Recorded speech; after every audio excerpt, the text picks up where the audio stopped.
Okay, so I'm recording, and welcome. This is our last meeting of the CDA implementation guide work for personal advanced care plan documents. I thank you all for hanging in there with us through the course of this year. Tonight I'm just going to be summarizing where we've landed and where we're going next, just to keep you all informed of the progress that we've made.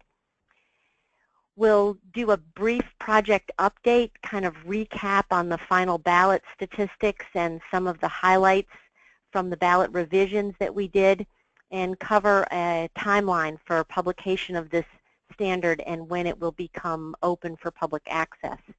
And then we'll cover some next steps, what's going on with some value set maintenance work that I'm doing with the National Library of Medicine in the VSAC, Value Set Authority Center. And we'll talk about the going forward steps in terms of the DSTU comment process and publication of any errata or update work that would be done, and kind of tap in on what's going on with trial use opportunities. Here's where we are. My little red line is moved all the way down to the end of this list. We have successfully run the path through the publishing approval and submission process at HL7, and last week received approval from the Technical Steering Committee to publish this standard, and it's in the hands of the website gurus right now and will be officially released on July 1st. That's its planned birthday. Lisa? So, Lisa, yes? are you sharing your screen? I don't see anything. Oh, my dear. Then yes, thank you very much, David. I appreciate that. Okay, so here's my screen. You didn't miss too much in the way of background graphics, but for those of you who are listening only, you'll know that it's better to be here in person. So this timeline is pretty much as we expected. We were thinking we'd be published around May. It took a little bit longer to get through that approval process, but we'll be published on July 1st. And the wiki site still includes all of the backstory of the work that went into doing this project. So if you do want to have a retrospective on what we did, you can still reference the wiki, even though going forward the standard will be available in HL7's regular standards library. And the standard itself is not posted in the wiki, so you have to go to the standards distribution channel, which I'll show you in a second. As of when we started in January, we really started strong. So we already had an affirmative vote count that was higher than what we needed to know that this ballot was going to be able to be published. But we worked through all of those comments, affirmative and negative comments, as a standard way that HL7 collaborates within the industry to make sure that standards come out in their best possible form. So it took several months of working through all of the input that was provided and resolving all of those issues. And as a result of that finished product, the industry has affirmed there's basically an opportunity to look at the newer material and reaffirm or abstain from the vote. And so we did pick up several affirmative votes, and we continue to be in good shape in terms of the statistics that we needed just to kind of pass through the HL7 process. If you're not on mute and you can mute your phone, I'm getting a little bit of feedback from somebody's speakers. That would be appreciated. So recently, HL7 developed a new indication or naming convention for these standards that are just early release or first released, and they're no longer called a draft standard for trial use, because that draft process is really what happens. You draft something when you go out to ballot, but after the ballot has been turned into a finished product and published, they now call that a standard for trial use. So where previously, and probably even sometimes I still get a little bit followed by my prior habits and say DSTU, but in the future going forward you'll hear the term STU. I just wanted you to have that background. So our ballot or our STU will be published under the name HL7 CDA R2 Implementation Guide, Personal Advanced Care Plan Document Release 1. It includes 2 volumes, Volume 1, which has introductory material in it, and Volume 2 that contains all the template definitions and supplemental materials. And then there are 3 personal advanced care document samples. One of them is an unstructured CDA. The other one is a Level 2 CDA, which is a structured document at the section level. And the third sample is a Level 3 CDA, which further takes that structured section information that's human readable and includes machine readable entries that aid in the processing of the information. For HL7 members, on July 1st, this standard will be available through the HL7 Standards Master Grid. The link there will take you straight to it. It's pretty easy to find your way right off the main navigation of hl7.org. Once you get into the grid, you pick the family of CDA and the work group of structured documents. And that's a typo on structured there, but structured documents. And this standard will come up for you to select and download. It's a single zip that has all the ingredients that I just described right in it. For non-HL7 members, there's a process that HL7 respects that although the intellectual property is licensed free of charge to non-members, there's a 3-month grace period that sort of gives members a head start on working with some of these new standards. And so if you're not yet an HL7 member, you would have to wait that 3-month period before you'll see it available in that standards grid. Once you have access to it, you don't have to become a member to download the standard, but you do have to register just because it's a part of the IP process to have to keep track of all the folks that are accessing the material. Why is this implementation guide so exciting, besides the fact that it gives us the ability to exchange personal advanced care plans in a standard way? There's some interesting work that's been done that you may just want to know about and have a chance to read. In Volume 1, we did a really nice job of collecting many, many use cases, and thanks to the members of this group who helped to document all these different times in life and different reasons why people would want to have and benefit from having a personal advanced care plan. And so if you need to understand and utilize and reuse or retell some of these important stories, there's a nice collection of them now that you can find in Volume 1. We also do a good job of describing the benefits of exchanging all levels of CDA documents. Unlike many of the other CDA implementation guides that you may have read in the past, which either don't get into this at all or seem heavily tipped in favor of the benefits of having all of these structured entries available for machine processing, this guide takes a balanced approach to describing the benefits of exchanging CDAs at all levels of sophistication. We've found from past pilots and working with care plans that the benefit of just being able to use our digital infrastructure now to share care plans and get access to the information, even when it's even in a PDF form or a structured section form with the human readable narrative. There's so many benefits to these unstructured and level 2 CDAs, in addition to the benefits that many people are aware of with a level 3 CDA, that we just took the time to describe all 3. And I don't think you find that anywhere else right now. We also have a section that talks about the interoperability and alignment of information that can be represented in a continuity of care document, a CCD, or a consolidated CDA care plan document, and how those align with and correspond to the information that patients would be generating and documented in their own personal advanced care plan.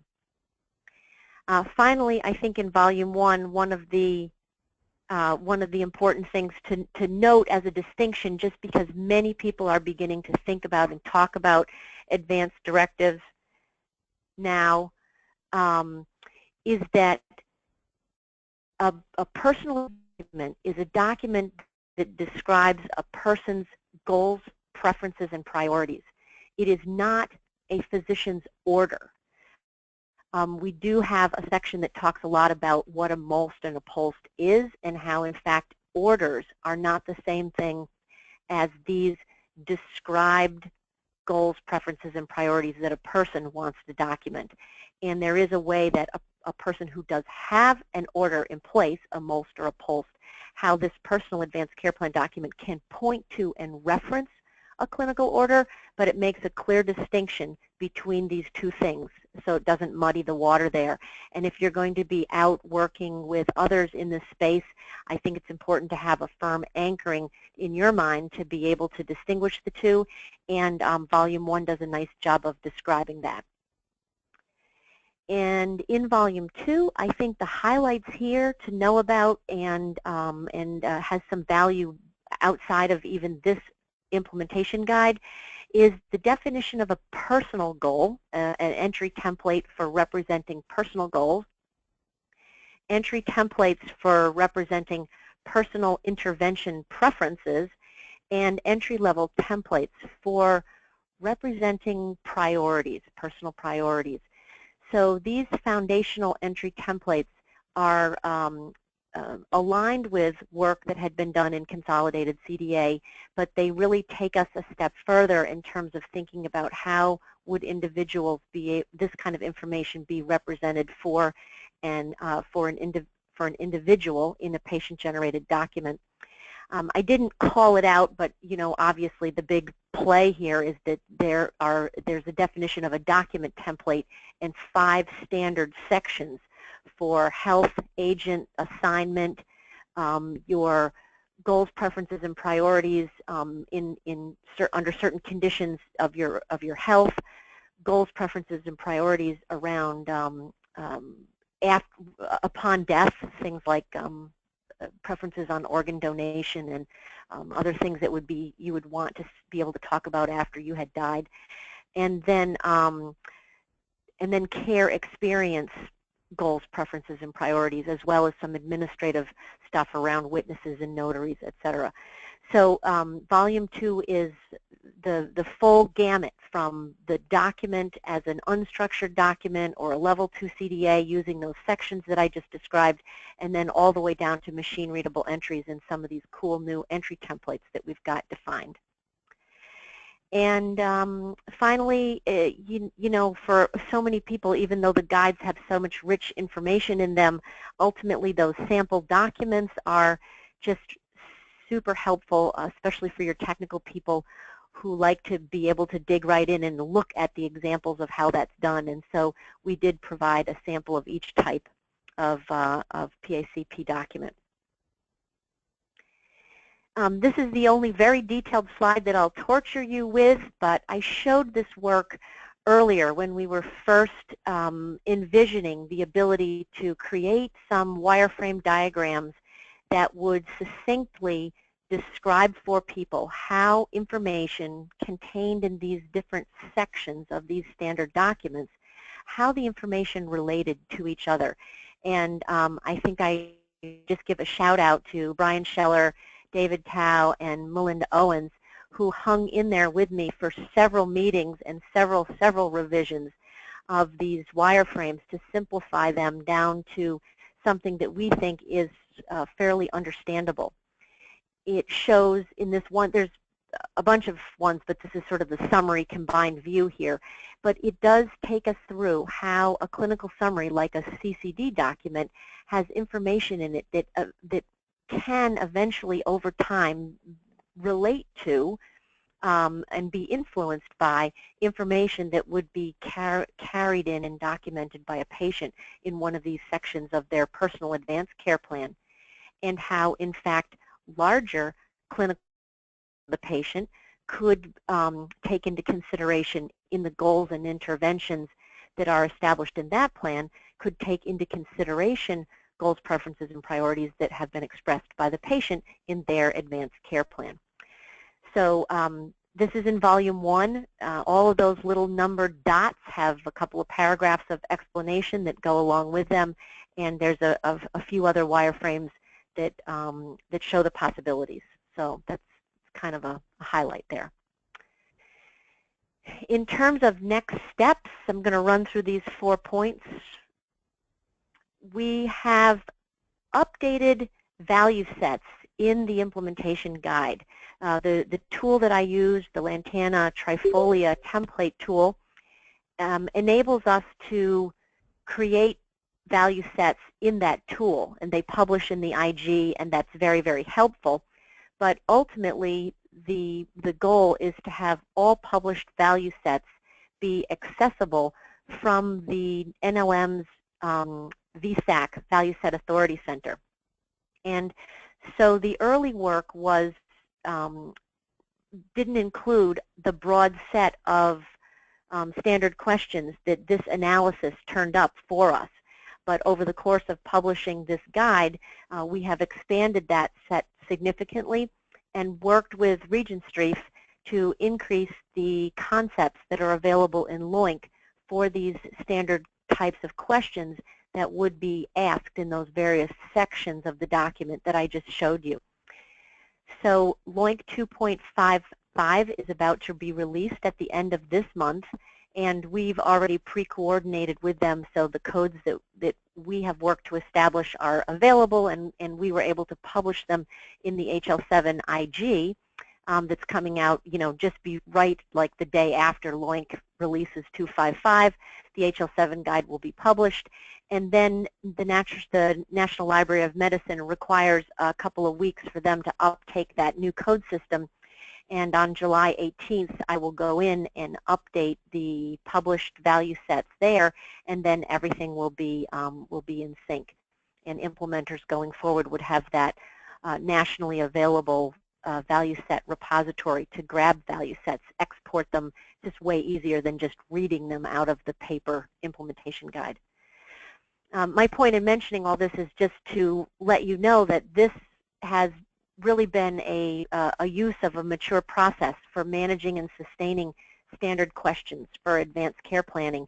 And we've parlayed a lot of experience that we learned from Consolidated CDA and other work with the VSAC to be able to really package this up in something that I think implementers are going to find very useful and very accessible. It also has a life of its own now. With the advent of being born in July, we shift into a care and feeding kind of process that allows us to register comments for anyone who is doing trial implementation with this standard. As things come up, it could be new ideas for additional functionality. It could be something that got missed. It could be as small as a written error or description that isn't clear in the implementation guide.